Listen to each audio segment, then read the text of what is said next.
नागपुर शहर में आशा देवी अपने दो बेटों और बहुओं के साथ रहती थी। उनकी बड़ी बहू का नाम सुमन और छोटी बहू का नाम निधि था। आशा देवी स्वभाव की बहुत ही कंजूस थी, जिस वजह से उनकी दोनों बहुएं उनसे बहुत परेशान रहती थी। ओफो, अब आज क्या बनाऊं खाने में? निधि, एक काम कर, सासू माँ से पूछ कर आ डिनर में क्या बनाए। निधि की शादी को अभी कुछ महीने हुए थे, जिस वजह से वो अपनी सास से बहुत ज्यादा डरती थी। मैं नहीं दीदी, आप ही पूछ कर आओ माँ जी से, मैं नहीं जाती पूछने। अपनी सास के डर के मारे निधि उनके सामने जाने से बहुत ही हिचकिचाती थी, जिस वजह से सुमन को ही अपनी सास का सामना करना पड़ता था और उनके गुस्से का शिकार होना पड़ता था।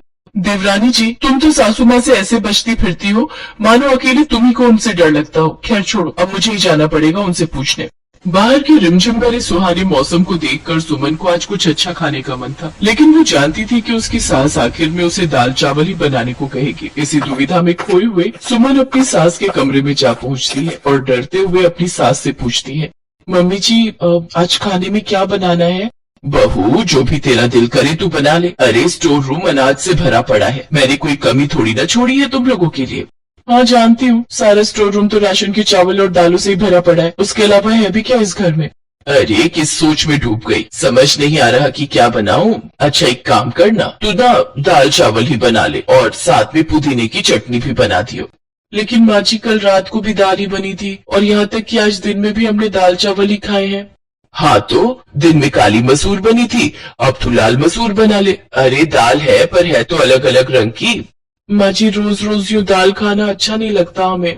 अच्छा, आई बड़ी महारानी, अपने घर पर क्या पकवान खाती थी जो यहाँ दाल चावल खाना अच्छा नहीं लगता? और इतना ही शौक है नया नया खाने का तो लाओ, निकालो अपनी जेबों से पैसे और थमाओ मेरे हाथ में। अरे घर ऐसे ही नहीं चलता, आगे पीछे हर चीज देखनी पड़ती है, और तू तो जानती ही है सब चीज कितनी महंगी होती जा रही है।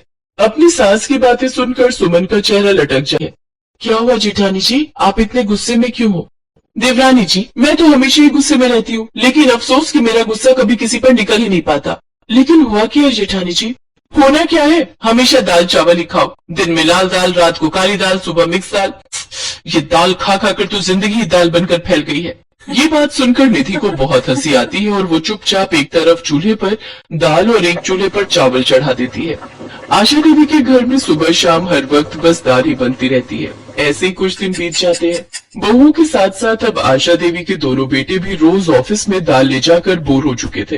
एक रोज जब वो रात में फिर खाने में दाल देखते हैं तो बड़ा बेटा आलोक अपनी पत्नी से कहता है, अरे यार, फिर वही दाल चावल। ये दाल खा खा कर ना मैं तो पक गया हूँ। यार घर में कुछ और सब्जी नहीं है क्या, जो हर वक्त बस दाल चावल ही खाने को मिलता है? सच में निधि, ऑफिस में रोज दाल लेकर जाता हूँ ना, तो अब तो मेरे दोस्त भी मुझे चिढ़ाने लगे और इसलिए उन्होंने मेरा नाम नितिन दाल वाला रख दिया है। आप हम पर क्यों चिल्ला रहे हैं जी? हम तो वही बनाते हैं जो माँ जी हमसे कहती है। अरे अरे, क्यों भड़क रहा है? आखिर इस दाल में दिक्कत ही क्या है? और तुम दोनों को इतनी ही दिक्कत है तो तुम दोनों के ले जाने के लिए ये कल से सब्जी बना दिया करेगी। अपनी सास के मुंह से ये बात सुनते ही देवरानी जेठानी के चेहरे पर रौनक आ जाती है कि कम से कम अब घर में सब्जी तो बनेगी। अगली सुबह जब सुमन और निधि सब्जी बनाने के लिए फ्रिज खोलती है तो उसमें कोई सब्जी नजर नहीं आती। तभी सुमन जाकर अपनी सास से कहती है, माँ जी, घर में तो कोई भी हरी सब्जी नहीं है, सामने बिरजू भैया की दुकान में सब्जी भी मिलती है, आप प्लीज जाकर ले आइए ना, मुझे इनके लिए सब्जी बनाकर पैक करनी है, दोनों भाइयों को ऑफिस के लिए लेट हो रहा है। सब्जी? अरे बहू, मैं गई थी उसकी दुकान पर, लेकिन सब्जियों के रेट तो आसमान छू रहे हैं और वो मुआ बिरजू का बच्चा 1 रुपया तक कम करने को तैयार नहीं, इसलिए मैं सब्जी नहीं लाई। ये आलू 10 रुपए किलो मिल रहे थे तो यही आधा किलो ले आई हो, दोनों भाइयों के लिए बना दे। लेकिन माँ जी, ये तो बहुत कम है, ये हम सबको पूरा नहीं होंगे। तो मैंने कब कहा सबके लिए बनाने को? बोला तो था दोनों भाइयों के लिए पैक कर दे और बाकी मैं और तुम दोनों तो चावल दाल ही खा लेंगे। अरे सरकार से जो मुफ्त दाल चावल मिलते हैं उसको ही खाया करो, पता है ऐसा करके हमें कितनी बचत कर सकते हैं। अपनी सास के मुंह से ये बात सुनकर सुमन और निधि के सारे अरमानों पर पानी फिर जाता है। दोनों भाइयों के लिए लंच पैक करके वो दोनों फिर से अपनी सास के साथ दाल ही खाती हैं। एक रोज नितिन अपनी माँ से, माँ क्या है ये सब? दाल और आलू खाकर हम पक चुके हैं। अरे जब हम अपनी सैलरी आपको दे देते हैं तो आप सब्जियां क्यों नहीं लाती? बड़े नखरे चढ़ गए हैं दोनों भाइयों के।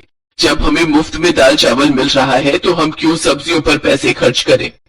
अरे बचत करना सीखो, बचत, नहीं तो एक दिन सब भूखे मरोगे। और जब तक मैं जिंदा हूँ इस घर में यही बनेगा, खाना है तो खाओ, नहीं तो भूखे रहो। आशा देवी अपने आगे किसी की नहीं सुनती और इसका असर ये हुआ कि दोनों भाई चोरी छुपे बाहर का खाना खाने लगे। रोज बाहर का खाना खा खा कर उनका पेट खराब हो गया। एक रात दोनों पेट पकड़कर जोर जोर से चिल्लाने लगे। सुमन, मेरे पेट में बहुत दर्द हो रहा है। निधि, जल्दी से डॉक्टर को फोन करके बुलाओ। माँ जी, मैं अभी डॉक्टर को बुलाती हूँ। रुको, डॉक्टर को बुलाने की जरूरत नहीं है, मैं अभी तुम तीनों की नजर उतार देती हूँ। मेरे परिवार को जरूर किसी की नजर लग गई है। बस भी करो माँ जी, बहुत हुई आपकी ये कंजूसी। निधि जल्दी से डॉक्टर को फोन करके घर बुलाती है। देखिए, आपके दोनों बेटों ने पिछले कुछ दिनों से लगातार बाहर का खाना खाया है, जिस वजह से इनका पेट खराब हो गया है। इन्हें इंजेक्शन लगा दिया है, थोड़ी देर में आराम आ जाएगा। और आपकी बहू लगता है ये सब्जियां नहीं खाती, जिसके कारण इनके शरीर में जरूरी पोषक तत्वों की कमी हो गई है। मैंने इनको मल्टीविटामिन का इंजेक्शन दे दिया है, कुछ ही देर में होश आ जाएगा।